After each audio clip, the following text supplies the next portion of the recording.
Hey there folks and friends, Connecting Dots here, Saturday, November the 10th, Fukushima Day 610. Okay, before I get into this update, it's been brought to my attention once again that YouTube is censoring my upload notifications. So if you want to make sure you're seeing what I put out, you got to come directly to YouTube, enter in the search bar Connecting Dots 2 as you see written on the screen there, and you'll come directly to my YouTube channel, and from there you'll be able to see my uploaded videos. I put one up yesterday. Nuclear plant cracks and fake parts cause shutdown. Unbelievable. I also get into fracking gas and how it releases radioactive particles here, folks. Okay, so I'm going to start up tonight's video with the ad many of us probably saw growing up, right? I get hot and thirsty riding a skateboard. Me too. This is a drop of Kool-Aid. Hey, Kool-Aid! Yeah, Kool-Aid's here, bringing you fun. Kool-Aid's got thirst on the run. Get a big, wide, happy ear. Kool-Aid's my style. Tastes great. Our friend's cool. Our friend's Kool-Aid. Kool-Aid brand soft drink mix. Oh, yeah. Oh yeah, move over Kool-Aid Man. Here comes Kibitan Man. Unbelievable folks here. So Kibitan Man is out of Fukushima. He's a local mascot. He came about in 1995 when they had a athletics meet, and now he's going around, well, he's lying to the kids. Unbelievable what he's saying here. Okay, so I'm going to read a little bit of this here. This is a leaflet he's given out to kids in Fukushima district. He's been enlisted to teach the children at Fukushima how to stay safe from radiation and escape from the region's crippled nuclear power plant. Notice those little hot radioactive particles about?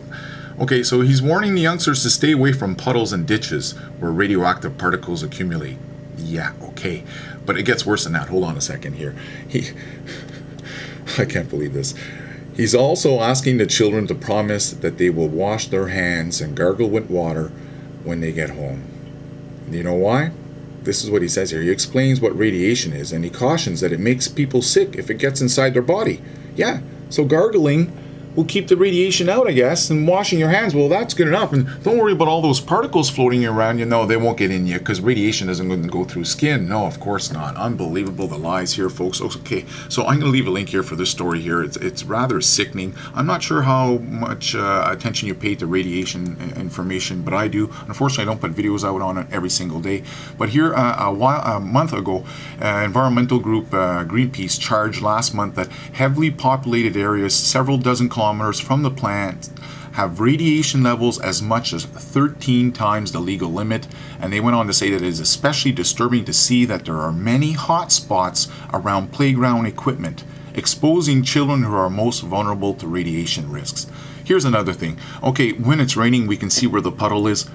Once it dries up, we don't see where the puddle is, as if kids start paying attention to that kind of stuff. Seriously now, come on, I can't believe that this is It's sickening. It's sickening here. And you know, it gets worse here. Just on this past Thursday, the Japanese government admitted that some radiation measurements were inaccurate, saying that devices at 675 locations in and around Fukushima were under-reporting levels by around 10%.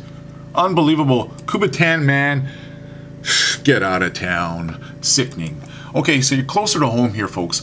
Onofre nuclear plant officials are investigating the case of a potential sabotage. Sabotage, can you believe it? Anyways, I'm not going to read the entire story here, folks. I'm just going to go for the gist of it. The links to everything you see in this video are down below in the Show More box. Click on Show More, it's all there. So the officials at this the idle Onofre nuclear plant are investigating why coolant was found in an important piece of safety equipment during recent maintenance and are trying to determine whether it is an accident or sabotage, according to federal regulators and the plant's operator. Okay, so the regulators on October 30th said that they discovered coolant mixed with oil that helps run an emergency diesel generator in Unit 3. Okay, and they also said, we don't know how it got in there. No idea. And then they went on to say that they are conducting a comprehensive internal investigation into the incident, which presented no risk to the public. What are they talking about, no risk? Okay, anyways, the diesel generators are considered a critical safety component at nuclear power plants, of course. And I'm sure many of you are already aware of this. In the event of a power outage, the giant machines power the plant and keep nuclear fuel from overheating. You know, the article goes on to say the failure of emergency generators at Fukushima was cited as one of the several factors in the plant's meltdown last year. We already know that. You know, I just recently here, last night, listened to a blog talk radio on the Bayou Corne Sinkhole. I know I haven't been concentrating on this, and the reason why is because in my heart, I do not feel, I know it is something very important, but in my heart, I do not feel that it affects as quite as large of a population as a potential of a nuclear meltdown. With all these earthquakes, and as I speak right now, as I make this video, there was just another earthquake here, a 4.3 in Kentucky, I think it was. I'll get into that in a second here, but regardless, my point here was I didn't think the sinkhole was could affect as wide as a potentially as many people as radiation could. And basically this recent interview just took place here last night or yesterday, day before, reaffirms what I'm saying here. I'll leave a link down below if you want to listen to the entire thing, but I'll play a little bit of it. Just to get the ball rolling, has this sinkhole become bigger? Yes, it absolutely has. I mean, and just to preface all this with the fact that I did speak to our parish president, Marty Trish, and told him that we had a meeting talking about this with DEQ and DNR, and that we wanted to get some things straightened out. The meeting now has been placed on the 25th of November. It was supposed to be November 9th. That was this Friday. So I got to get the word out to the residents that they have canceled that meeting. This is too important an issue, especially for those people, and they're the ones that are directly affected by this. You have over 150 homes and families that are affected by this. The unknown is the biggest fear that they have. Okay, so as I was saying, he's saying about 150 are directly affected. Yes, if it did blow up, it would affect a lot of people.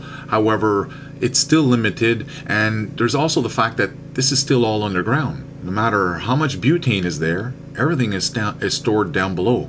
If there's no oxygen, there can't be an explosion. You have to have oxygen to have an explosion. So at this point here, the situation is still manageable. And my biggest concern, as I've mentioned 100 times before, is all these nuclear plants here. This is just the United States and Canada. With this ongoing threats of earthquakes, and you'll see here, I'll pull up a recent story just November the 8th here. They're concerned about the earthquakes that are taking place globally. They're increasing in numbers. You know, many of us here on the West Coast were concerned when Fukushima went down, and recently here with the storms that took place in New York, you know, many folks were worried in the New York area, you know, and that's another thing here. We've all seen here the evacuation radius, right? This is what they always give out here. This is Fukushima, by the way. This is in Japan. So the Fukushima plant was right here near the ocean, and this is their evacuation area. Well, we all know now that it's way too little. It's not far enough. In fact, if the radiation went as far as a city of Tokyo here, they keep finding it. In fact, in Tokyo, during 2 months after the meltdown, people in Tokyo were breathing in 10 hot radioactive particles, 10 of them per day, per person, for 2 months straight. People in Seattle, yeah, that affects everyone, you know, because, you know, this was called a hoax map back then. I remember when I started reporting on this, you know, it's a fake map. The only thing that's fake here is the 10 days. It takes less than 10 days for the radiation to cross from Japan across the Pacific and reach us on the West Coast. And the other thing was fake were the numbers. Obviously they're wrong, but everything else, the information is correct here. And you know, and if you're sitting there wondering, well, I don't live on the West Coast, I don't have to worry about it. Hello, these nuclear plants are all around the world, folks. You guys got to get real. Those of you who are sitting back here thinking, you know, you don't have to worry. I mean, they're everywhere, even way up north. They're everywhere in the Northern Hemisphere, especially. You'll know the Southern Hemisphere, very few.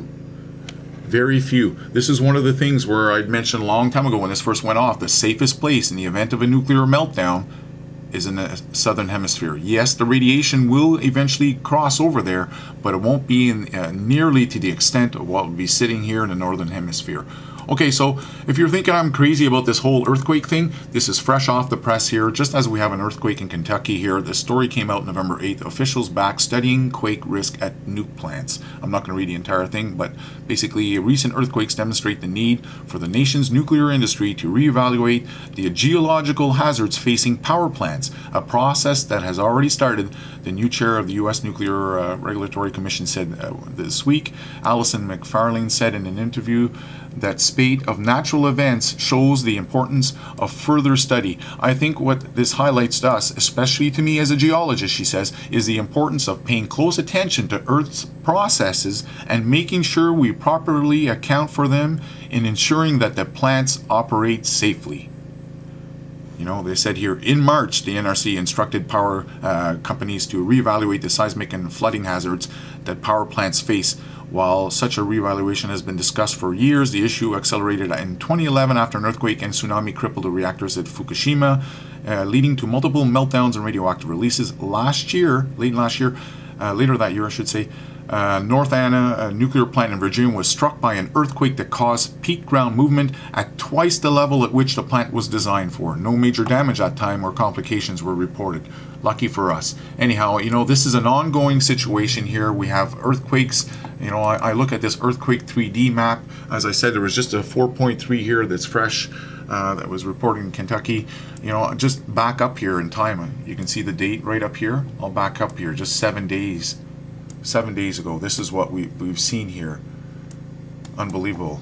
Well, I'll go globally if you want. I mean, we're all stuck in this mess here.